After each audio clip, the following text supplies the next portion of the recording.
to display multiplication table from 1 to 10. So I have written a for loop here and I am running the loop from 1 to 10. I have specified here 11, so it will stop at 10. And the internal loop is for generating the multiples from 1 to 10 multiples. And next one is you have to store the product in a variable, and then you are converting that variable into string.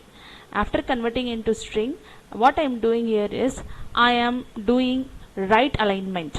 If I don't do this, then the numbers won't be displayed in the table format. So I have done the right alignment here. So let us run the program and see. See how the numbers are right aligned.